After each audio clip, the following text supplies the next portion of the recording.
تو کہیں گے ٹماٹر. ٹھیک ہے نا.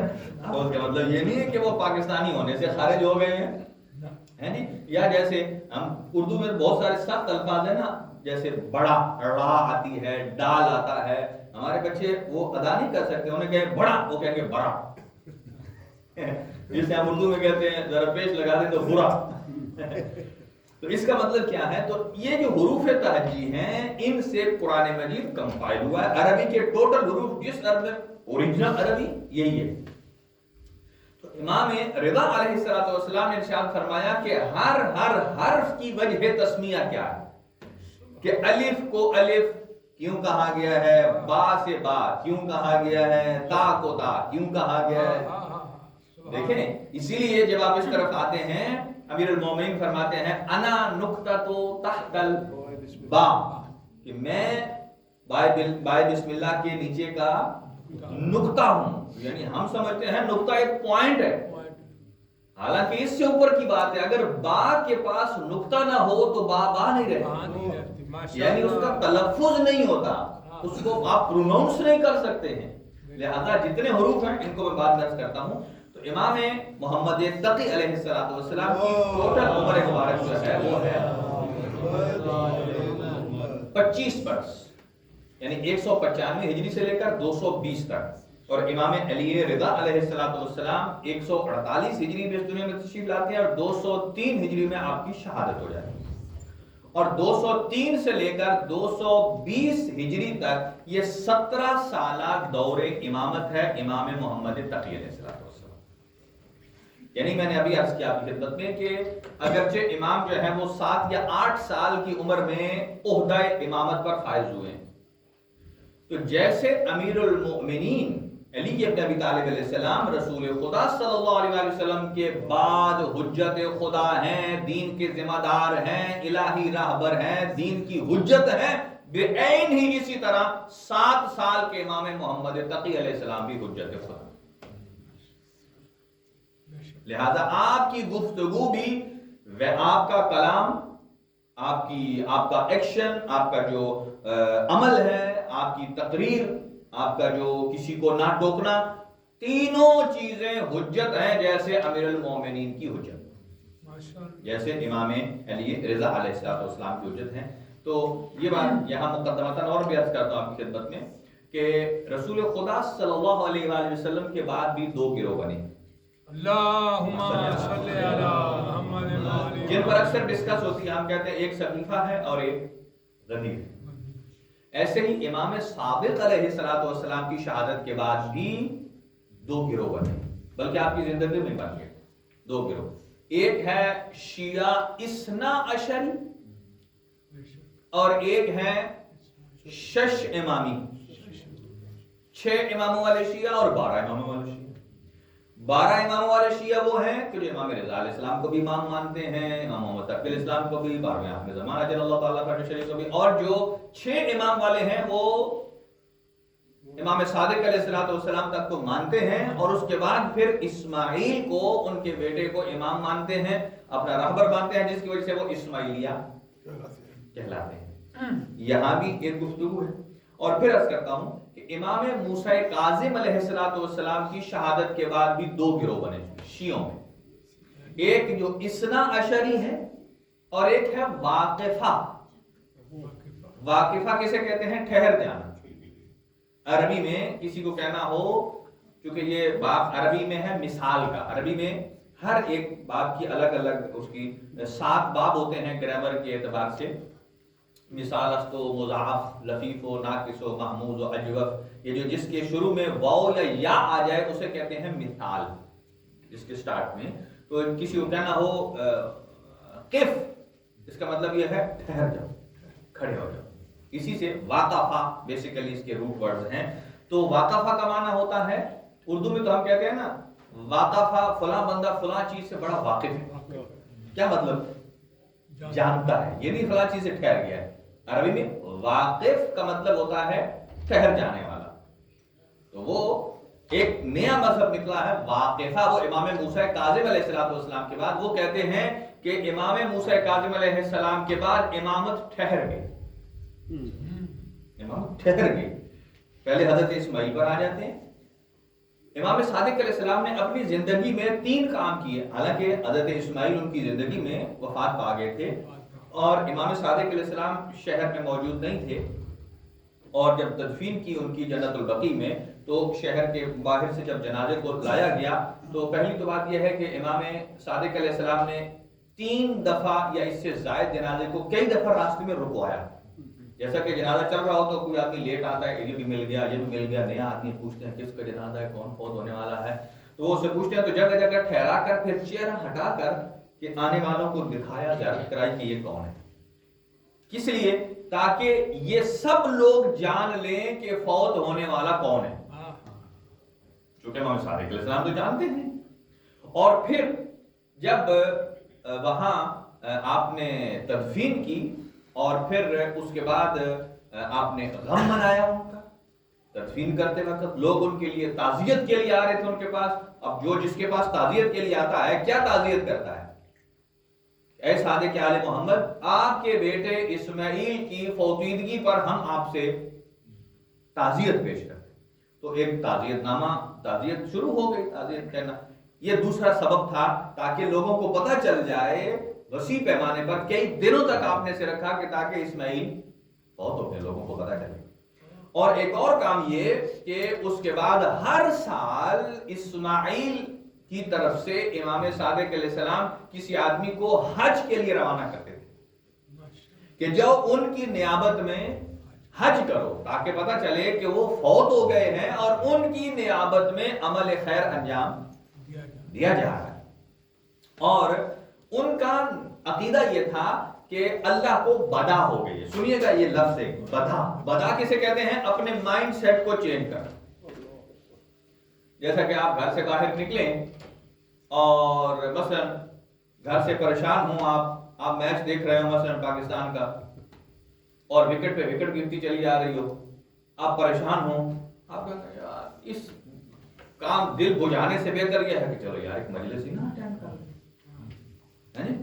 تو وہاں سے آپ نکل آئے کس طرح؟ راستے میں ایک دوست ملا، اس کا بھائی ایک بندے نے تو کمال کر دیا، ایک بندے نے تو وہ کمال کر دیا کرکٹر نے کہ جو پہلوں نے نہیں کیا۔ اس کے دل میں تھوڑی سی خوشی کی لہر آئی۔ اب اس نے کہا آپ ریزنیبل سکور ہو گیا، کہتا ہے بھائی اب تو مزہ آئے گا میچ دیکھنے کا۔ اب مجھے بتائیے بندہ گھر سے چلا کس نیت سے؟ بتائیں۔ مجلس کے لیے۔ راستے میں نیت ڈائیورٹ ہو گئی، کیوں؟ کہ ادھر سے اسے کوئی اچھا لگا، لہذا یہ یہاں سے دروازے پہ آ کر واپس ہو گیا۔ اس کو عربی میں کہتے ہیں بدا ہونا۔ پہلے اس کا خیال تھا کہ پاکستان نے ہار جانا ہے، کوئی بالکل سکور ٹھیک نہیں ہے، اور جب اسے پتا چلا کہ اس نے اپنی نیت وہ اب اسے امید پیدا ہو گئی ہے کہ وہ اب ہارے گا نہیں، اب چلو ڈیفینڈیبل سکور ہو گیا، ٹھیک ہے۔ اس کو کہتے ہیں ارادے کو۔ یہ ہم ارادہ کیوں کرتے ہیں؟ اس لیے کہ ہمیں مستقبل کا پتہ نہیں ہے۔ اگر اسے پتہ ہوتا کہ مستقبل میں یہ ہونے والا ہے تو وہ گھر سے نہ نکلتا۔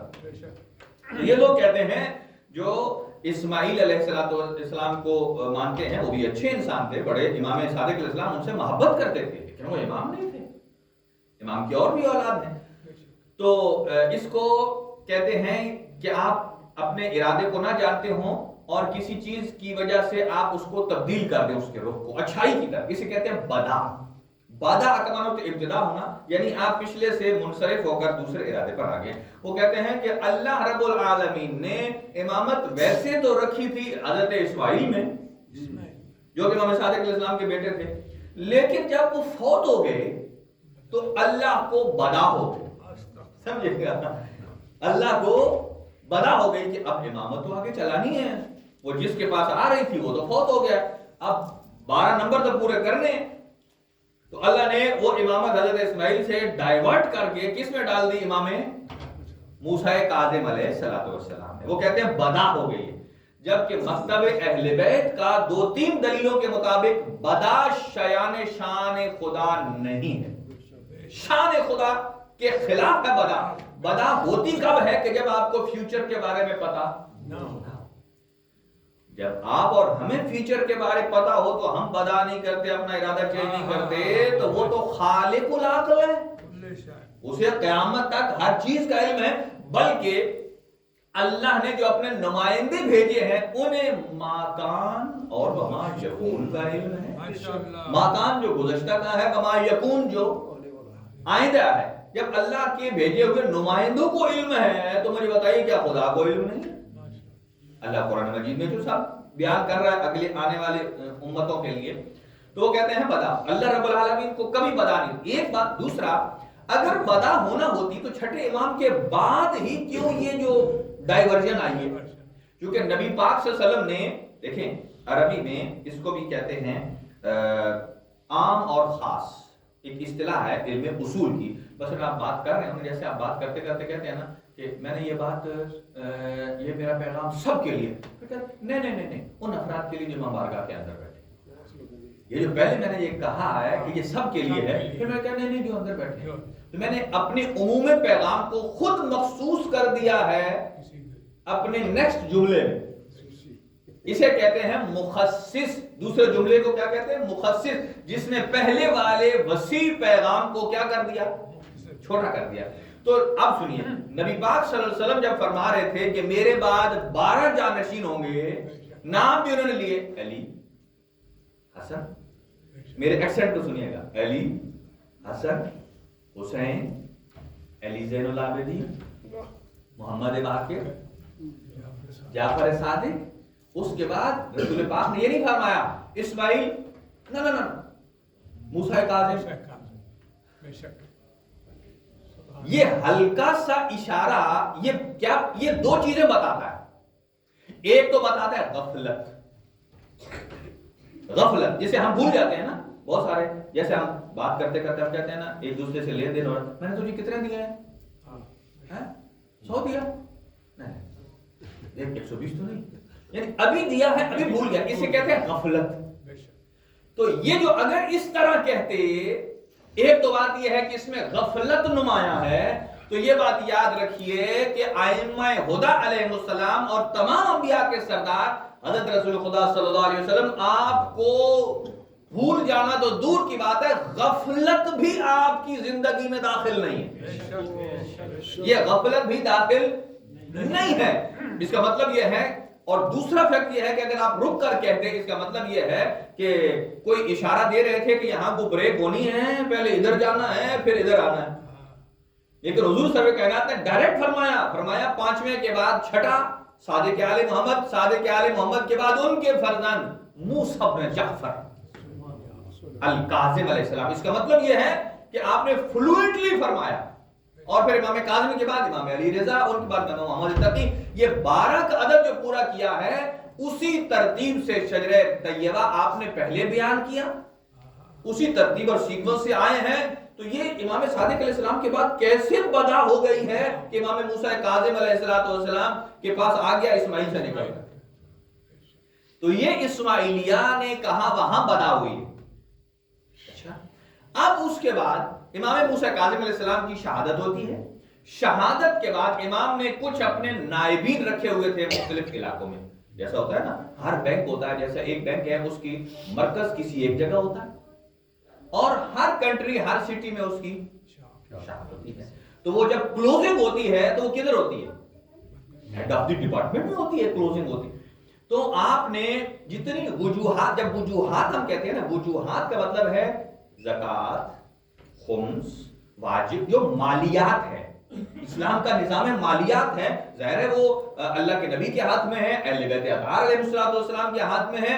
تو جب وہ لوگ اپنے نذورات، ہدیات، خمس جب دیتے تھے تو وہ، اب ہر بندہ تو وہاں پہنچ نہیں سکتا تھا مدینے میں، تو ائمہ نے کیا کیا ہوتا تھا کہ ہر شہر میں اپنی ایک برانچ بنائی، اور وہ برانچ کسی بلڈنگ کی شکل میں نہیں ہوتی تھی، امام کا ایک نمائندہ ہوتا تھا، معتمد خاص نمائندہ ہوتا تھا، اور اس کے پاس امام جمع کرواتے تھے، اور پھر وہاں سیکیورٹی بھی ہوتی تھی، سیکیورٹی بھی، اور ضروری نہیں کہ وہ یہاں آ کر جمع کروائیں، بس کئی دفعہ ایسا ہوتا تھا کہ ایک بندے نے کہا میرے پاس اتنی رقم ہے، وہ ان کے نمائندے کو بتاتے تھے، انہوں نے کہا ہاں بس تیرا عدد ہمیں وصول ہو گیا ہے، عدد وصول ہو گیا ہے، باقی امانت ابھی اپنے پاس رکھ، کیونکہ حالات بڑے سخت ہوتے تھے، کسی کو پہنچانا ہوتا تھا، اگر وہ وہاں سے ٹریولنگ کرے یہاں یہاں سے لوگ لینے آئے، وہ کہیں گے بھائی یہ تو کہاں جنریٹ کر رہے ہیں پیسہ، چھاپ رہے ہیں، کدھر چھاپ رہے ہیں؟ تو کہتے تھے آپ کا عدد موصول ہو گیا ہے۔ پھر جس کو چاہیے ہوتا تھا فرماتے تھے کہ تو جا فلان ابن فلان کے پاس اور اسے جا کر کہے کہ امام کا یا نائب امام کا یہ پیغام ہے، اتنی رقم دے دے، اور اسے بھی اتنا بھروسہ ہوتا تھا کہ وہ اپنی رقم دے دیتا تھا۔ کیوں دے دیتا تھا؟ اس لیے کہ اسے پتا ہے کہ جن کو میں نے عدد بتایا ہے صرف انہی کو پتا ہے کہ میرے پاس اتنی رقم موجود ہے۔ دیکھیں ایک نظام چلتا، آج تو کمپیوٹرائز نظام ہے۔ تو امام نے ایک بندے کو اپوائنٹ کیا ہوا تھا، اس کا نام تھا علی مدائنی۔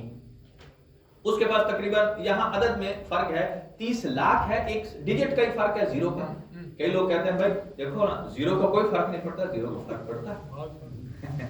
ایک زیرو لگ جائے، جیسا کہ یہاں ایک کچھ دنوں بینک میں کوئی کام کرتا تھا آدمی، تو ان سے ایک غلطی ہو گئی، کسی کے بینک میں ٹرانسفر کر رہے تھے، تو وہ 300 یورو ٹرانسفر کرنا تھا، بینک مینیجر ہے یا جو بھی وہ کرنے والا، تو اس نے وہ ایک صفر زائد لگا دیا، 2-3 ہزار چلا گیا۔ اچھا جس کے ہاں گیا اس نے تو فٹافٹ استعمال کر لیا۔ اب بھلے اس نے جان بوجھ کے کیا یا کسی کے ہاں ٹرانسفر کر دیا اپنے خاص اس جگہ میں، جب اس سے کہا بھائی سوری ہم سے تو غلطی ہو گئی، اور وہ تو پاپ وہ کہتا مجھے تو پتہ ہی نہیں۔ اور اس زمانے میں کون ہے کہ جس کے پاس پیسہ آئے اور اسے نہ بتاؤ، ہے جی؟ آپ کہتے مجھے تو پتہ ہی نہیں۔ اچھا پتہ نہیں ہے، تو جب چیک کیا تو ادھر بھی خرچ ہوا ہے ادھر بھی خرچ ہوا ہے، وہ تیرے علاوہ خرچ کس نے کیا ہے جی؟ اور نے کہا سوری جی معذرت، کہا واپس کرو، کہا اب تو خرچ ہو گیا اب قسطیں بنا دو۔ لو بھائی اس کی ایک غلطی پر دیکھیں کتنا نقصان ہو گیا۔ لہذا اسی لیے ہم ادھر بڑی کیلکولیشن کرتے ہیں، لیکن جب ہم تسبیح کی بات آتی ہے نا، ہم کہتے ہیں تسبیح فاطمہ زہرا، ہم کہتے ہیں گنو بھائی دیکھو اس میں کوئی ایک دانہ زیادہ نہیں ہونا چاہیے۔ بھائی اللہ کی تسبیح کر رہے ہیں، ذکر یہاں 2-4 زیادہ بھی ہو گئے تو کیا حرج ہے، تو ہمارے فائدے میں ہے۔ لہذا تو لوگ کہتے ہیں وہ جی یہاں بھی 33 ہے، یہاں بھی، آپ نے تو کہا اللہ اکبر 34 ہونا چاہیے۔ بھائی آپ 33 کے بعد ایک ایڈ کر لیں خود، وہ کہتے ہیں چونکہ تسبیح میں نہیں ہے لہذا میں نے نہیں پڑھ رہا۔ اللہ کے ساتھ بھی حساب کتاب۔ تو علی مدائنی تھا، تو اس کو امام موسیٰ کاظم علیہ السلام نے اپنا نائب بنایا ہوا تھا، تو 30,000 یا 3,000 اس کے پاس اماؤنٹ تھی۔ تو امام رضا علیہ السلام نے فرمایا جتنے نواب تھے اور ان سب کو کہا آؤ اپنا اپنا مال حساب کتاب دفتر کاپیاں لے آؤ یہاں جمع کریں، تاکہ یہ امام کی ثوابیت ہوتی ہے آیا اسی کو برقرار رکھنا ہے یا کسی کو چینج کرنا ہے۔ تو جیسے اس کو بلایا کہا حساب دو، وہ کہتا ہے ہم تو آپ کو حساب ہی، ہم تو آپ کو امام ہی نہیں مانتے۔ اللہ اکبر، کہتے ہیں آپ کون ہوتے ہیں؟ دیکھیں اس کون کے پیچھے کیا ہے، وہ 30,000 ہے۔ آپ کون ہوتے ہیں بھائی؟ اچھا اس کا عقیدہ سنیے، یہ جو آج نئے نئے عقیدے والے لوگ آ گئے ہیں نا، وہ جو کہتے ہیں میں اور میرا عقیدہ، دوسرا کہتا ہے میں اور میرا عقیدہ یہ کہتا ہے ٹھیک ہے، آپ دنیاوی بات میں تو کہہ سکتے ہیں میری رائے یہ ہے، لیکن دین کے معاملے میں وہی حرف حجت ہے جو معصومین علیہ السلام، دین انہی کی طرف سے۔ ہاں پھر یہاں بیچ میں جب گیپ آتا ہے، لوگوں میں کنفیوژن پیدا کی جاتی ہے، وہ کہتے ہیں تو پھر غیر امام کی بات تو حجت ہی نہیں ہے۔ وہ کہتے ہیں حجت کس کی بات ہے؟ صرف امام کی۔ ان سے پوچھو صرف امام کی حجت تو تب ہم کہہ سکتے ہیں جب ہر چیز ہم امام کی اپنے کانوں سے سنیں۔ اگر آپ حدیث سے بھی سن رہے ہیں تو ہم مرحوم کلینی کی زبان سے سن رہے ہیں، مرحوم کلینی حجت نہیں ہے، معصوم نہیں ہے۔ اگر شیخ توسی کی زبان سے سن رہے ہیں وہ بھی غیر معصوم ہے، وہ بھی حجت نہیں ہے، پھر تو نظام ہی دنیا کا درہم برہم ہو جائے گا۔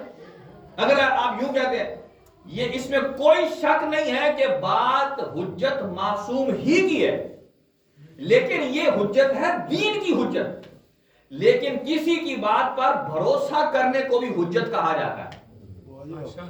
کسی کی بات پر بھروسہ کرنے کو بھی، یعنی جس کی بات پر آپ یقین کرتے ہیں، اس یقین کا دوسرا نام ہے حجت۔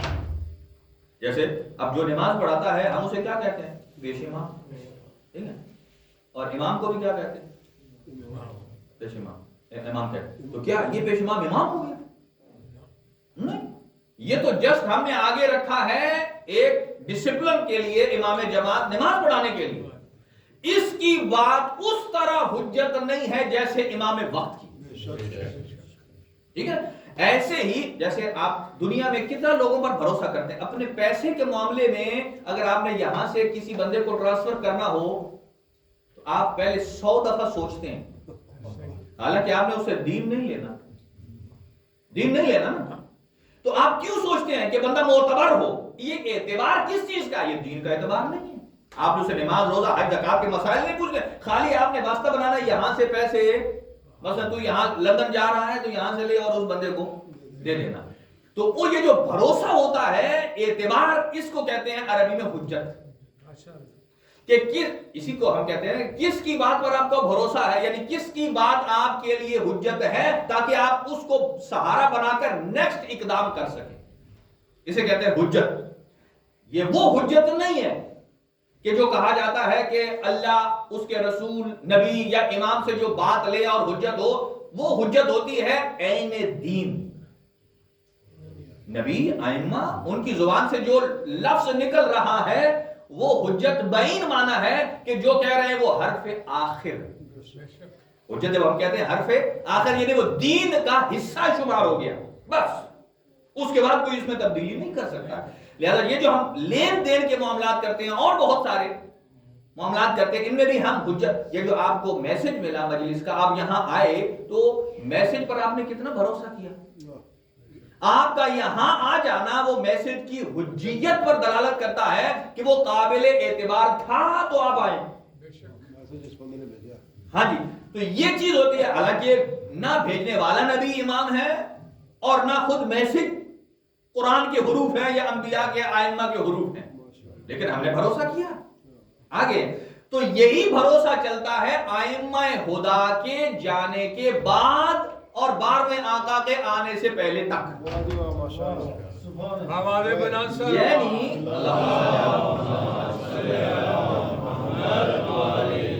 اب جو مرحوم کلینی نے ہمارے پاس ہمیں روایت امام کا قول بیان کیا ہے، امام کا قول بھلے انہوں نے امام سے سنا ہو، لیکن ہم نے تو مرحوم کلینی کی زبان سے نہیں سنا، یا ہم نے تو یہ نہیں سنا کہ مرحوم کلینی نے کہا ہو، میں نے خود ان سے سنا ہے. تو ہم مرحوم کلینی کی بات پر ایسے ہی اعتبار کر کے امام کی بات کو فالو کرتے ہیں جیسے آپ نے میسج کو فالو کر کے امام بارگاہ میں آ گئے. اس سے نہ دین میں کوئی خرابی آتی. یہ نظام اعتبار چلتا ہے. یہ اعتبار کا نظام پوری دنیا پر جتنا بھی اعتبار گفتگو کی چلتی ہے وہ بھروسے پر چلتا ہے. اگر کسی پر تھوڑا سا شک ہو جائے تو بندہ فوراً وہاں سے ودرا کر لیتا ہے. لہذا یہاں جو حجیت کہا جاتا ہے، اس حجیت کا معنی کیا ہے؟ وہ حجیت نہیں ہے جو معصوم کے کلام کی حجیت. یہ کہ بھروسہ کہ یہ آدمی قابل بھروسہ ہے، یہ اثنا عشری ہے، یہ کبھی اپنے کلام میں خیانت نہیں کرتا، جو ویسے معصوم سے لیتا ہے ویسے دیتا ہے، یہی بھروسہ ہے. ہو سکتا ہے تھوڑی دیر کے لیے اپنے آپ کو فرض کرے، اپنے آپ کو تھوڑی دیر کے لیے فرض کرے مرحوم کلینی کی جگہ. فرض کرنے میں کوئی محال نہیں ہے. اسی لیے شریک باری تعالیٰ، اللہ کا شریک کہیں ممکن نہیں، لیکن ایک جگہ امکان ہے، توحید ثابت کرنے کے لیے. توحید کو ثابت کرنے کے لیے اللہ کے شریک کو آپ ذہن میں فرض کر سکتے ہیں. اسی لیے اصطلاح فقہ میں کہا جاتا ہے فرض کرنا محال نہیں ہے. فرض کرنا محال. مثال دیتا ہوں اپنے نوجوانوں کے لیے، ٹائم تیزی سے جا رہا ہے. مثلا دیکھیں یہ 2 لائنیں سیدھی، یہ 2 سیدھی بالکل سیدھی ہوں جیسے = ہوتا ہے.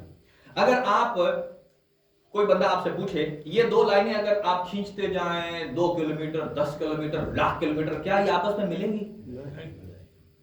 آپ نے تو کھینچی ہی نہیں ہے. آپ نے کیسے نہیں کہہ دی؟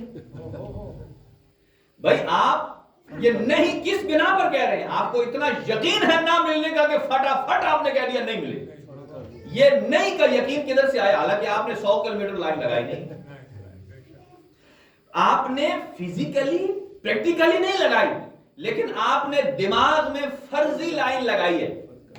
اس فرضی لائن کو آپ نے پہلے 1 کلومیٹر چلایا، 100 چلایا، 1000 لاکھ بھی چلا لیں تو آپس میں ملنے والی نہیں ہے. اس کا مطلب کیا ہے کہ ذہن میں 100 کلومیٹر کو کتنے جلدی آپ نے فرض کر لیا. ایسے ہی اللہ کا شریک بالکل بھی نہیں ہے، لیکن ذرا سی دیر کے لیے اللہ کے شریک کو فرض کر لینا یہ محال نہیں ہے، اس لیے کہ تھوڑی دیر کے لیے فرض کریں گے تو اللہ کی ایک وحدانیت ثابت ہوگی.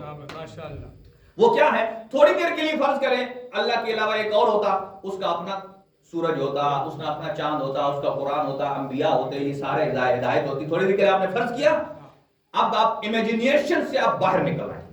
آپ کہیں دنیا میں کتنے چاند ہیں؟ سورج ہمیں تو ایک ہی نظر ہے. انبیاء نظام ہدایت ایک ہی کا. اس کا مطلب یہ ہے جو اپوزٹ جسے ہم نے فرض کیا تھا وہ ایگزسٹ نہیں کرتا. جب نہیں کرتا ہے تو اس کا مطلب ہے اس کا نہ ہونا دلالت کرتا ہے وہ ذات یکتا ہے.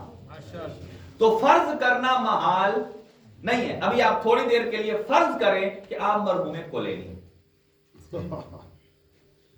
آپ نے فرض کر لیا کہ تھوڑی دیر 5 منٹ کے لیے آپ کا نام، سب کا نام ہے کلینی، فلاں کلینی، فلاں کلینی، فلاں کلینی، تھوڑی دیر کے لیے کلینی. آپ یہ بھی امیجن کریں کہ کلینی نے امام سے یہ بات خود سنی، مثال دے رہا ہوں، ٹھیک ہے، خود سنی. اگر آپ مرحوم کلینی کے، ہم کلینی ہیں، امام سے ہم نے سنی، آپ یہ بات سنیں اس کے 1000 سال بعد اور امت آنے والی ہے. یہ بھی سوچیں اس کے بعد 1000 سال اور امت آنے والی ہے. ہم سارے کیا ہیں؟ کلینی ہیں. ہم نے جو 1000 سال کے بعد بچہ پیدا ہونا ہے اس کے لیے یہ حدیث بھیجنی ہے. اور یہ بھی یاد رکھنا ہے ہماری عمر 100 سے زیادہ نہیں ہے. ہم حضرت خضر نہیں ہیں، ان کا کوئی جھوٹا نہیں پیا ہم نے کہ 1000-1.5 سال ہم میں سے کوئی ایک چلتا رہے. وہ تو نبی پاک کے بعد 100 سال تک کوئی صحابی نہیں ملتا تھا جس نے ڈائریکٹ نبی سے حدیث سنی. تو آپ تھوڑی دیر کے لیے غور کریں کہ ہم کیا ہیں؟ کلینی ہیں. بعد والوں کو ہم نے بات پہنچانی ہے کہ امام نے یہ فرمایا، تو وہ کہیں جناب آپ کلینی ضرور ہیں، آپ نے امام سے سنی، لیکن آپ چونکہ معصوم نہیں ہیں، میں کیسے مانوں امام نے یہ کہا. آپ کیا کریں گے؟ اس کا مطلب یہ ہے کہ سلسلہ حدیث تو ہو جاتا ہے ختم. ان کو بھروسہ کرنا پڑے گا آپ کی کلینیت پر، آپ کے کلینی ہونے پر انہیں بھروسہ کرنا پڑے گا. بندہ ٹھیک ہے، امام بارگاہ آتا جاتا ہے، 5 ٹائم کی نماز پڑھتا ہے، باریش ہے، واجبات پر عمل کرتا ہے، حرام کام سے بچتا ہے، ہم نے کبھی اس کو کیسینو میں نہیں دیکھا ہے، لہذا اس نے جو امام سے بات سنی ہے وہ لے لو. اسی کو کہتے ہیں فقہی اصطلاح میں حجیت. اسی کو کہتے ہیں حجیت. اب میں آگے آپ کو اس مسئلے سے ہٹ کر میں ایک اور مثال دے دیتا ہوں آپ کو. تو لہذا ائمہ معصومین کے بعد جو ہے یہاں جو اصطلاح حجیت استعمال ہوتی ہے، ہم ان پر بھروسہ کر کے وہ کلام لیتے ہیں کہ انہوں نے امام سے لیا. لیکن جب ہم کہتے ہیں امام زمان جب تشریف لائیں گے وہ جو بات فرمائیں گے وہ ڈائریکٹ حجت ہے. وہ کیا ہوگی؟ وہ ڈائریکٹ حجت ہوگی. ہاں اچھا، امام کے زمانے میں بھی یہ حجیت قائم ہے آپ اور ہماری. کیسے؟ مثلا دیکھیں امام قیام کرتے ہیں مکہ میں، وہاں سے بندہ بھیجتے ہیں بیلجیم، کہتے ہیں یہ سارے لے آؤ. ہم اس کے ساتھ جائیں گے یا نہیں جائیں گے؟ یس یا نو کریں. اچھا میں حجیت کی بات کر رہا ہوں کیونکہ اس وقت پروپیگنڈا ان اصطلاحات کو غلط استعمال کیا جا رہا ہے تو یہ میرا فرض بنتا ہے. دیکھیں اچھا امام کی کال پر یہ میں مجتہد کی بات نہیں کر رہا، میں مرحوم کلینی کی بات نہیں کر رہا، نہ شیخ مفید کی، ڈائریکٹ امام کی بات ہے. وہ کہے بیلجیم والوں آ جاؤ. اچھا کتنے جائیں گے؟ چلو فرض کر لیں کہ 2 حصوں میں تقسیم ہو گئے، کچھ نے کہا یس جانا چاہیے، کچھ نے کہا ہے نو نہیں جانا چاہیے. اب ان کی یس نو کے پیچھے آپ دیکھیں یہ امام نے پیغام ڈائریکٹ نہیں بھیجا، بندے کے ذریعے بھیجا. جن لوگوں نے کہا کہ ہم جاتے ہیں انہوں نے امام کی تو بات سنی نہیں. کس کی بات سنی ہے؟ وہ جو میڈیاٹر ہے بیچ میں درمیانی ایل چی کی بات سنی ہے. جنہوں نے کہا ہم یس جاتے ہیں انہوں نے اس بندے کی حجیت پر بھروسہ کیا، تب انہوں نے کہا ہاں ہم جا رہے ہیں. اور اس بندے کی حجیت پر انہوں نے لبیک کہا تو امام کی بات بھی سچ ثابت ہوئی، مائیت امام کا حق بھی ادا ہو گیا، اب یہ گناہگار نہیں ہے۔ اور اگر یہ کہیں ہم نہیں جاتے تو کون ہوتا ہے؟ امام تو آ گئے ہیں، آنے کے بعد چاہیے یہ تھا کہ امام ڈائریکٹ مجھے کال کرتے۔ اس نے اس بندے کے بھروسے کو ٹھکرایا جسے امام نے بھیجا تھا۔ امام ظہور بھی کر لے تو یہ بندہ گناہگار ہے، چونکہ اس نے امام کے بھیجے ہوئے کو یا وہ آدمی جس نے امام سے سنا تھا اس کی حجیت پر بھروسہ نہیں کیا، اس کی حجیت پر بھروسہ نہیں۔ ڈائریکٹ امام کہیں وہ تو اس میں تو کوئی دو رائے ہے ہی نہیں، لیکن ابھی یہ زمانہ ہے کہ اب امام ڈائریکٹ نہیں ہے۔ ابھی وہ افراد، بھلے آپ اسے مجتہد کا نام دیں، بھلے آپ اس کو مفتی کا نام دیں، بھلے آپ ان کو فقیہ کا نام دیں، بھلے آپ اس کو راوی کا نام دیں، وہ آدمی کہ جو اہل بیت کے اقوال کو ہم تک پہنچا رہا ہے، اگر ہم اس پر بھروسہ، حجیت یہی ہے کہ ہم اس کے ذریعے امام کا کلام لے رہے ہیں۔ ماشاءاللہ جی، ٹھیک ہے نا، یہ ایک نقطہ ہے۔ اب میں ایک اور مثال عرض کرتا ہوں آپ کو جلدی سے، کیونکہ مسائل بھی ہے تمام کرنا میں نے۔ اور اب میں امام محمد تقی علیہ السلام کی بات کرتا ہوں۔ امام 7 سال کی عمر میں امام بنے۔ دیکھیں یہ جو اگر اجتہاد ختم ہو جائے اور آپ اور ہمارا ذہن جو ہے وہ جامد ہو جائے، جامد کسے کہتے ہیں؟ بند ہو جانا، جو بالکل ایسے سوچتا ہے، اس کی نظر کھلی نہیں ہوتی۔ آپ مجھے بتائیں کہ کسی بھی جمود میں، دیکھیں مردے اور زندے میں کیا فرق ہے؟ مردے اور زندے میں مردہ جامد ہوتا ہے، جامد کا مطلب ہے وہ اپنی مرضی سے وہ حرکت نہیں کرتا، جامد ہے۔ لہذا جب جامد ہے تو کیا ہو گیا؟ مردہ۔ اور جو زندہ ہے وہ حرکت کرتا ہے، یہ افضل ہے یا مردہ افضل؟ اس اعتبار سے کہ زندگی کے آثار اس میں ہیں۔ مجھے بتائیے جہاں کوئی فقہی اور دینی مسئلہ ایک جگہ پر آپ کھڑا کر دیں گے جس میں کوئی آپ بحث کی لچک نہیں نکالیں گے، وہ تو مردہ ہو گیا، وہ تو جامد ہو گیا۔ اور جس میں لچک موجود ہے، یہ سوچیں یہ کرے، زمانہ یہ ترقی کرے گا، آپ ایسے کر لینا، یہاں ضرورت یہ پیش آئے آپ ایسے کر لینا، اس میں بحث کا دروازہ کھلا ہے، یہ لچکدار ہے۔ لچک کا مطلب دین میں تبدیلی کا نام نہیں ہے، لچک کا مطلب ہے اپنے ویژن کو اوپن کرنا، اپنے ویژن کو۔ اب میں ایک مثال لیتا ہوں، امام کی مثال لیتا ہوں، آپ چھوڑے مجتہد کی یا فقیہ کی بات کو۔ امام کو مناظرے کے لیے بلایا گیا مدینہ سے بغداد۔ یہ تب کی بات ہے کہ جب مامون الرشید نے اپنی بیٹی ام فضل کا رشتہ امام سے کر دیا 7 سال کی عمر۔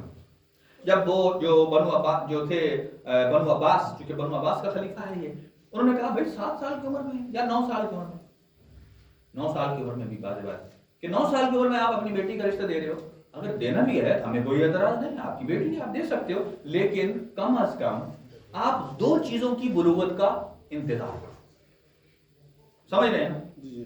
ایک ہے جسمانی بلوغت اور ایک ہے فکری بلوغت، کہ فکری طور پر بھی بندہ پختہ ہو، کہ اگر آپ اس کی شادی کرتے ہیں اسے پتا ہو میں نے فیملی کیسے چلانی ہے، رہائش ہے، کھانا ہے، کاروبار ہے، کیا ہے۔ تو جب فکری طور پر آمادہ نہیں ہوگا تو کیسے کریں؟ اب یہ مامون کے الفاظ تھے، یہ وہ بادشاہ ہے جو بنی عباس میں جو سب سے زیادہ لائق ہے، ظالم الگ بات ہے لیکن ذہین تھا۔ اس نے کہا سنو بنی عباس کے لوگوں، یہ اس خاندان کا چشم و چراغ ہے جس خاندان میں کمالات چاہے بڑھاپے میں ہوں یا جوانی میں ہوں یا بچپنے میں ہوں، ان میں کوئی فرق نہیں۔ یہ کس کے الفاظ ہیں؟ مامون کے۔ یعنی جو کمالات ان کے جوانی میں ہوتے ہیں وہی بڑھاپے میں، جو بڑھاپے میں ہے وہی بچپنے میں۔ آپ یہ نہ کہو کہ انتظار کرو فکری، کہا کسی نے کہا نہیں یہ تو بچہ ہے، کہا چیک کرو، لگاؤ مسند، کرو مناظرہ۔ اس وقت کا چیف جسٹس آ گیا۔ یہ میں مثال کیوں دے رہا ہوں؟ لچک کی مثال، غور سے سنیے گا۔ یہ آپ کے ہر ہاتھ میں جو موبائل موجود ہے اس کے استعمال میں بھی لچک ہے، یہ جو ہم کیمرہ یوز کرتے ہیں اس کے استعمال میں بھی لچک ہے، سگریٹ پینے والے کے سگریٹ پینے میں بھی لچک ہے۔ آپ کہتے ہیں کیسے؟ دیکھیں ہر ایک حکم مختلف ہے۔ ایک آدمی کھلی جگہ سگریٹ پیتا ہے اس کا الگ حکم ہے. ایک آدمی کسی آدمی کے ساتھ گاڑی میں جا رہا ہے, 5 بندے بیٹھے ہیں, شیشے بند ہیں, اے سی لگا ہوا ہے, اس کے اندر ایک سگریٹ پیتا ہے, اس کا الگ حکم ہے. ایک آدمی آفس میں بیٹھا ہے, کسی جگہ گیا ہے, بی پوسٹ میں کچھ جمع کرانے, وہاں 8-10 بندے بیٹھے ہیں, زیادہ ہے, اگرچہ جگہ کھلی ہے, وہاں سگریٹ پیتا ہے, وہاں الگ حکم ہے. اور اگر گھر اپنی فیملی کے ساتھ پیتا ہے تو اس کا الگ حکم ہے سگریٹ. اب لچک دیکھیں, ہر جگہ کہیں حلال ہے, کہیں حرام ہے, کہیں مستحب ہے, کہیں مکروہ ہے, کہیں مباح ہے, یہ لچک ہے. ہاں, جب تک تفقہ اسی چیز کا نام ہے, جب تک ہم ہر مسئلے میں لچک دے کر اسے نتیجے تک نہیں پہنچائیں گے, ہمیں نہیں پتہ چلے گا حلال کیا ہے, حرام کیا ہے. اب دیکھیں, جلدی سے سنیے گا مثال کہ امام نے, اچھا مناظرہ ہو گیا تو اس نے جو پوچھنا تھا پوچھا, آخر میں اس نے ایک سوال پوچھا, بڑائی کو 30 مار خان سوال بنا کے پوچھا. کہا اچھا, ایک آدمی اگر گیا ہو حج کرنے تو احرام جب باندھ لیا ہو تو اگر وہ شکار کر لے تو اس کا کفارہ کیا ہے؟ کوئسچن کتنا سینٹنس ہے؟ ایک, کہ جو آدمی حالت, یہ سنیے گا, میں لچک کی بات کر رہا ہوں, یہ تفقہ کی بات کر رہا ہوں, یہ حجیت کی بات کر رہا ہوں. اور اس نے ایک جملہ بولا, کیا جملہ آپ بتائیے, کہ حالت احرام, یعنی جب آپ میقات پر جاتے ہیں, احرام باندھ لیتے ہیں اور تلبیہ پڑھ لیتے ہیں, تو اس کے بعد 20-22 چیزیں آپ پر حرام. تو اگر ان میں سے ایک ہے شکار کرنا, شکار کیا حرام ہو, اس لیے کہ اس میں آپ ایک وہ نہ جو مار سکتے ہیں, نہ مکھی مار سکتے ہیں, مچھر بھی بیٹھا ہو تو مار نہیں سکتے, اسے اڑا سکتے, اڑ جا, حرام ہے. تو اس نے پوچھا امام سے کہ احرام کی حالت میں ہم شکار کر لیں, شکار کسی چیز کا ہو سکتا ہے, پرندے کا, تو کیا کفارہ ہے؟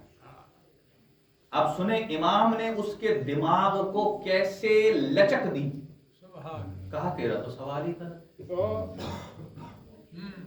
وہ تھا چیف جسٹس, اور اس نے جو سوال ڈھونڈا ہوگا, امام نے کہتا ہے یہ کیسے, احرام باندھا ہوا, شکار کر لو, بتائیں کیا کفارہ ہے. حضرت نے فرمایا جس بندے نے, اگر جس بندے کی طرف سے تو سوال کر رہا ہے, اگر میں ابھی جواب دے دوں وہ تو مارا گیا,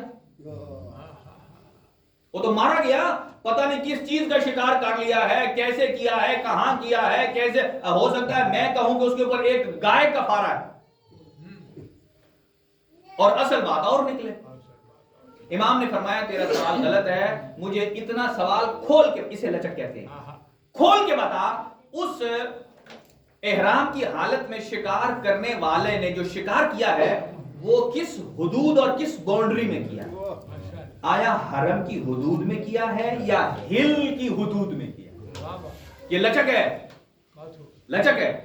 اور اس نے جب بتایا, پھر امام نے کہا بتاؤ, یہ بتاؤ اس نے پرندے کا شکار کیا ہے یا چرند کا, اڑنے والے کا کیا یا زمین پر چلنے والے کا. پھر کہا یہ بتاؤ کہ شکار کرنے والا بالغ تھا یا نہ بالغ تھا. دیکھو آپ ایک مسئلہ اگر کسی فقیہ سے پوچھتے ہیں, آپ کہتے ہیں اس نے رد و بدل کر دیا, یہاں دیکھو امام نے 22 رد و بدل ایک ہی سوال میں اس کے کر دیے.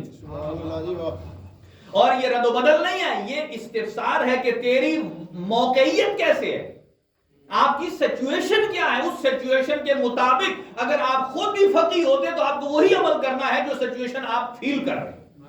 امام نے پوچھا بتا وہ بالغ ہے یا نہ بالغ ہے. پھر کہا یہ بتا کہ یہ کیوں میں بتا رہا ہوں, اس لیے کہ تاکہ ذہن تھوڑا سا کھلے. پھر یہ بتا کہ جو شکار کرنے والا ہے اس نے جس شکار کا کیا ہے وہ بڑا جانور تھا یا چھوٹا. اور پھر کہا بتا وہ آزاد تھا یا غلام. اور یہ بتاؤ اس نے دن میں کیا یا رات میں کیا. یہ بتاؤ کہ شکار کرنے کے بعد وہ پشیمان ہے, یہ وہ بیماری ہے جو ہم میں کبھی بھی نہیں آتی, پشیمان ہے یا نہیں ہے. اور کہا پھر یہ بتاؤ اس نے جو احرام باندھا ہوا تھا وہ حج کا احرام تھا یا عمرے کا. پھر یہ بتاؤ کہ وہ جو کرنے والا تھا اس نے شکار پہلی دفعہ کیا یا بار بار کر چکا.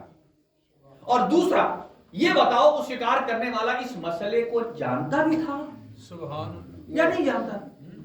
اب مجھے یہ بتائیے, اس نے ایک سوال پوچھا, امام نے گویا میں یوں کہتا ہوں امام نے 22 ٹکڑے کر دیے, 22 ٹکڑے کیے نا, 11 سوال پوچھے, یہ ہے یہ کیوں کیا, مجھے یہ بتائیے.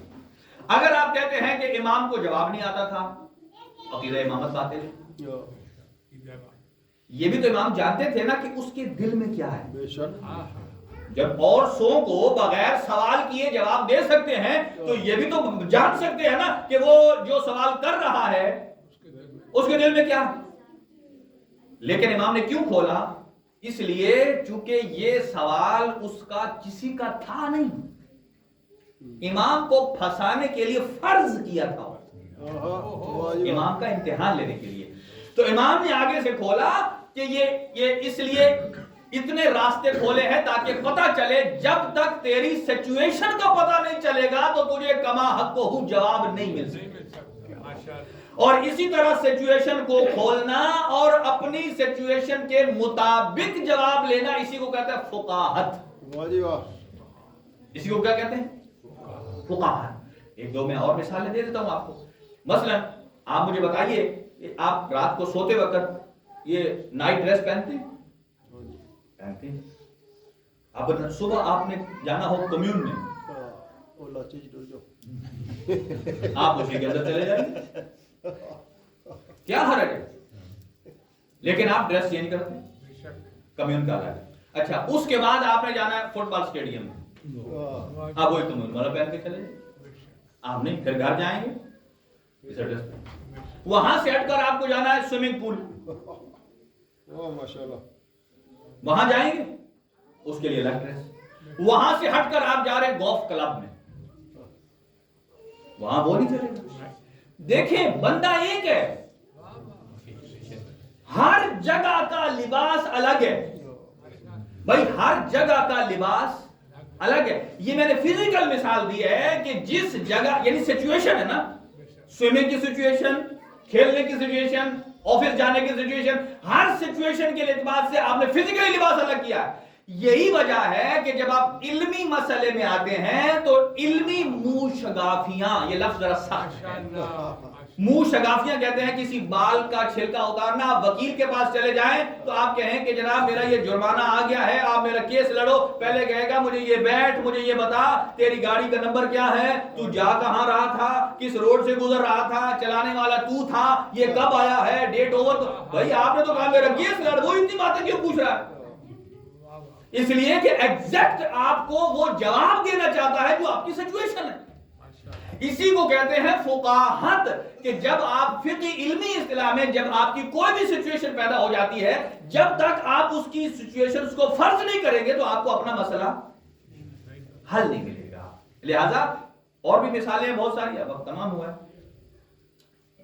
ماتم کا قرصہ بھی ہے. اور ایک اور بات جلدی عرض کر دیتا ہوں کہ جب اس نے سوال پوچھا، امام نے بھی اس سے ایک جواب پوچھا، سوال کیا. اب یہ سنیے، آج صرف سوال عرض کروں گا کہ کہا کہ مجھے یہ بتا کہ وہ کون سی خاتون ہے کہ جو صبح کے ٹائم حرام ہے، جیسے ہی دن چڑھتا ہے حلال ہو جاتا ہے، ظہر آتی ہے حرام، عصر کو حلال، مغرب کو حرام، عشاء کو حلال، آدھی رات کو حرام، صبح کے ٹائم پر پھر حلال. 4 دفعہ ایک ہی خاتون حرام ہوئی، ایک دفعہ حلال ہوئی. اگر آپ سے کہا جائے یہ بات، آپ لا حول ولا قوت الا باللہ، یہ کیا بات کر دی آپ؟ دیکھیں جب تک ہم اپنے ذہن کو دیکھیں، آپ نے اگر اپنا زیور کہیں رکھوانا ہو لاکر میں، آپ نے کبھی مجھے تو نہیں دیا، لیکن میرے پاس تو لاکر نہیں. دینی مسائل مجھ سے پوچھ لیتے ہیں، کیوں؟ اس لیے آپ کو پتا ہے کہ سونے کی جگہ اس کے پاس نہیں ہے، سونا رکھنے والی جگہ اس کے پاس نہیں ہے. دینی مسئلہ آپ مجھ سے پوچھ لیتے ہیں. یہی وجہ ہے کہ اس کے بارے ہم 100 دفعہ سوچتے ہیں، اس سے پوچھتے ہیں لاکر کیسا ہے. وہ جنہوں نے پہلے دفعہ پائے ہوئے 5-6 دفعہ ہم سے پوچھیں گے تو تیرا کو سابقہ ٹھیک رہا ہے. دیکھو کتنے ہم حساس ہیں.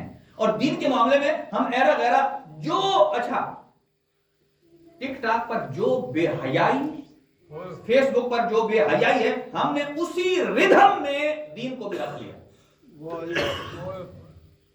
اسی ردھم میں ہم نے جیسے اس کو ہم انجوائے کے لیے دیکھتے ہیں کرتے ہیں، ایسے ہم دین کو بھی. دین انجوائے کا نام نہیں ہے. اس سے اعتقاد متزلزل ہو جاتا ہے. جب آپ کا اعتقاد متزلزل، اس کا جواب پھر انشاءاللہ چلے پرسوں دے دیں گے، ابھی پھر ٹائم کم ہے۔ امام محمد تقی علیہ السلام کی 25 سالہ زندگی ہے، 25 سالہ زندگی میں آپ نے علم امامت بھی کیا، ابلاغ، تبلیغ، یہاں تک کہ دشمن کے دربار میں جا کر دین کو بیان کرتے ہیں، دشمن کے دربار میں جا کر دین بیان کرتے ہیں۔ ہم کسی شادی کی تقریب میں چلے جائیں تو وہاں کوئی دینی بات ہو جائے، او کہا یار ادھر شادی ہے، تو نے ادھر بھی دین کو لے آیا ہے۔ لیکن ہمارا ایٹیچیوڈ دیکھیے، امام حاکم وقت کے پاس جاتے ہیں، حالانکہ وہ امام کو شہید بھی کرنے والا ہے، امام کو ٹھیک بات کرتے ہیں جو دین کے اعتبار سے، اور اس کو بھی وہی بتاتے ہیں۔ اب دیکھیں جب امام رضا علیہ السلام کو پیشنہاد کیا مامون نے کہ ولی عہدی لے لے، تو وہ امام کو تو خوش ہونا چاہیے۔ امام نے کہا مجھے یہ بتا یہ تیری ہے یا نہیں؟ یہ کسی کو کہنا بادشاہ کو کہ یہ بادشاہ تیری ہے یا نہیں ہے، یہ کوئی تھوڑے جگر گردے کا کام ہے۔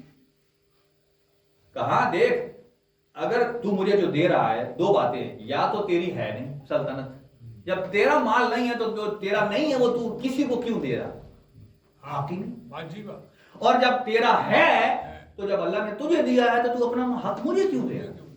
یہ بات کرنا جگر گردے کا کام ہے۔ امام محمد تقی علیہ السلام کم سنی، اگرچہ 25 سال ایج ہے، بالکل ایک مرتبہ ینگ ہے، اور ام فضل سے شادی ہوتی ہے، مامون نے کیا، 1 سال ادھر رہتے ہیں، پھر مدینہ چلے جاتے ہیں، پھر وہاں حضرت عمار یاسر کے خاندان سے خاتون ہیں، ان سے شادی کرتے ہیں، سبھی کا خاتون، آپ سے آپ کی 4 اولادیں ہوتی ہیں۔ لیکن ام فضل جب مامون زندہ تھا اس نے اپنے باپ کو کہا کہ دیکھو انہوں نے میرے اوپر سونکن ڈال دی، ایک اور شادی کر لی ہے۔ مامون نے کہا دیکھ ہے میری بیٹی، میں نے تجھے رشتے میں دیا ہے محمد تقی کے، اور میں نے یہ اس سے ڈیمانڈ نہیں کی کہ جو اللہ نے حلال کام کیا ہے وہ اس کے اوپر میں حرام قرار دے دوں، یہ کیسے ہو سکتا ہے؟ بہرحال جب مامون مر گیا اس نے اپنے چچا کو شکایت کی، معتصم کو، جب اس کے بعد بادشاہ بنا، اور اس نے فوراً پھر زہر دلوایا اسی کے ذریعے۔ 4 یا 5 منٹ کی بات عرض کرتا ہوں آپ کی خدمت میں۔ 25 سالہ امام ہیں، 9 سال کی عمر میں آپ نے بابا کی شہادت کو بھی دیکھا اور اپنی پھوپھی معصومہ ام کی شہادت، تھوڑے دنوں کے فاصلے پر۔ اور جیسے امام رضا جب مکہ سے آنے لگے نا خانہ کعبہ کے پاس سے، آپ کم سن تھے تو آپ کا غلام تھا موفق، اس نے آپ کو شانے پر اٹھایا ہوا تھا، جب مقام ابراہیم کے پاس گئے نا تو کہا مجھے اتار دو، امام تقی فرماتے مجھے نیچے اتار دو، بیٹھ کے نیچے۔ امام رضا طواف کر کے جب ادھر گئے تو کہا اے موفق کہاں ہیں؟ کہا آقا وہ آپ کے فرزند بیٹھ گئے ہیں نیچے، اٹھتے نہیں ہیں، کہا جب تک میرا خدا اجازت نہیں دے گا۔ امام رضا آئے، کہا اٹھیے میرا فرزند، کہا بابا آپ آج خانہ خدا کو یوں الوداع کر رہے ہیں لگتا ہے آپ نے پلٹ کر نہیں آنا۔ کہ یہ باریکیاں کون سمجھے، یہ عصمت کا گھرانہ سمجھتا ہے۔ اور اس کے بعد جب امام رضا علیہ السلام کو جب زہر دیا گیا تو راوی بتاتا ہے ابا سلط کہتا ہے کہ امام کے دروازہ بند تھا، میں نے دیکھا ایک خوبصورت نورانی چہرے والا جوان ہے اور گھنگریالے بال ہیں، میں نے دیکھا کہ بند دروازہ ہے اور اندر داخل ہو گئے، اپنے بابا کے سینے سے لپٹ رہے ہیں۔ میں نے پوچھا اے جوان آپ کیسے آگے بند دروازوں سے؟ کہا جو خدا، امام تقی فرماتے جو خدا مجھے مکہ سے یہاں خراسان لا سکتا ہے وہ بند دروازوں سے بھی مجھے اندر داخل کر سکتا ہے۔ یہ کیا، بابا سے ملے، اسرار امامت اور غسل و کفن دیا، اور پھر چند دنوں کے بعد قم میں جا کر اپنی پھوپھی معصومہ قم کی تدفین کرتے ہیں۔ اجرکم علی اللہ۔ عزیزانو، امام محمد تقی علیہ السلام کا جب آخری وقت آتا ہے، آپ کو بلایا معتصم نے مدینہ سے بغداد اور ایک محاصرے میں رکھا، آپ کی گفتگو باہر نہیں جا سکتی تھی، آپ کو ظلم میں رکھا، مشکل میں رکھا۔ لیکن امام جب مدینہ سے آئے نا تو مدینہ کی گلیوں میں ایک آواز لگاتے تھے الحافظ والحفیظ، الحافظ والحفیظ۔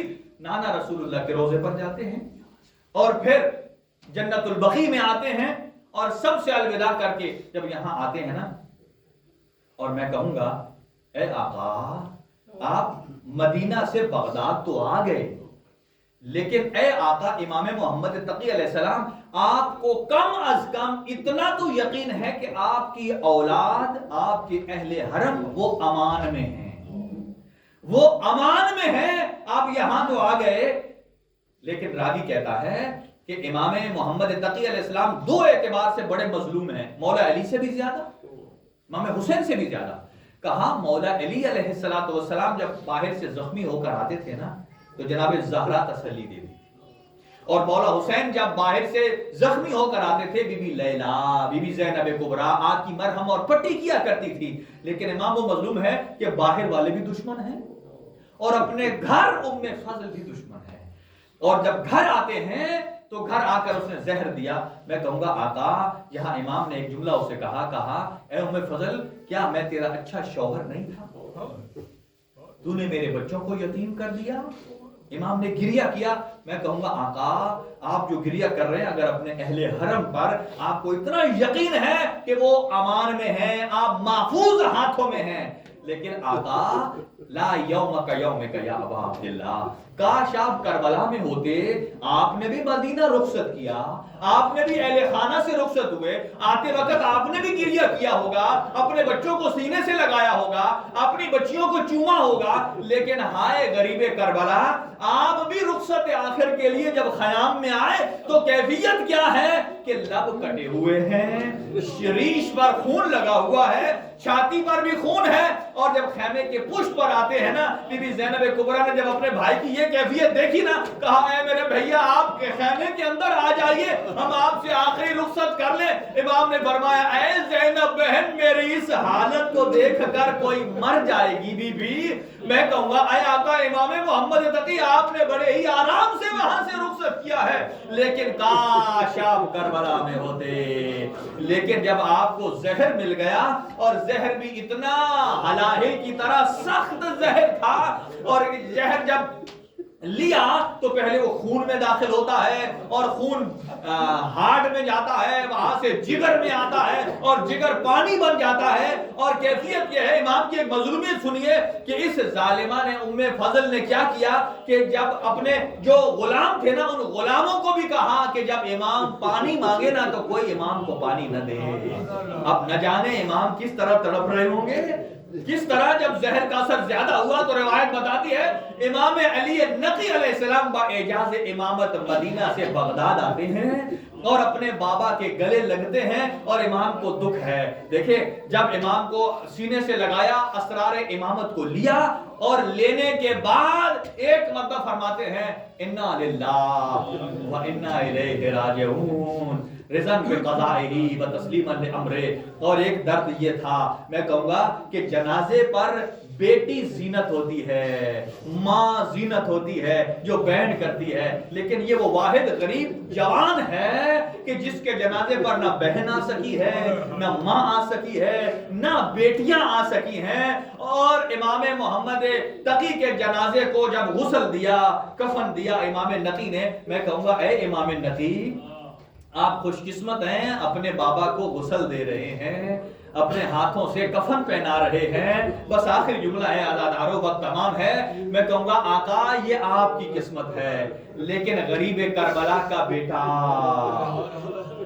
شام کا زندان کا قیدی، کڑیوں میں گرفتار امام سجاد تیری اپنی قسمت، جب اپنے بابا کے لاشے کو دیکھا نا ایک مرتبہ زاروں کی طرح رونے لگے، اور چہرے پر جب موت کی زردی آنے لگی نا ایک مرتبہ بی بی زینب نے کہا اے میرا بیٹا سجاد تو تو امام ہے، تجھے میں نے مدینہ بچا کر لے کے جانا ہے، کیوں گریہ کر رہے ہو؟ امام سجاد نے کہا اے پھوپھی اماں اگر کوئی کڑیل جوان ہو اس کی نظروں کے سامنے بابا کا لاشا ہو، اولاد کا دل چاہتا ہے غسل دے، کفن دے، ہائے سجاد کی مجبوری، میرے ہاتھ پسے گردن۔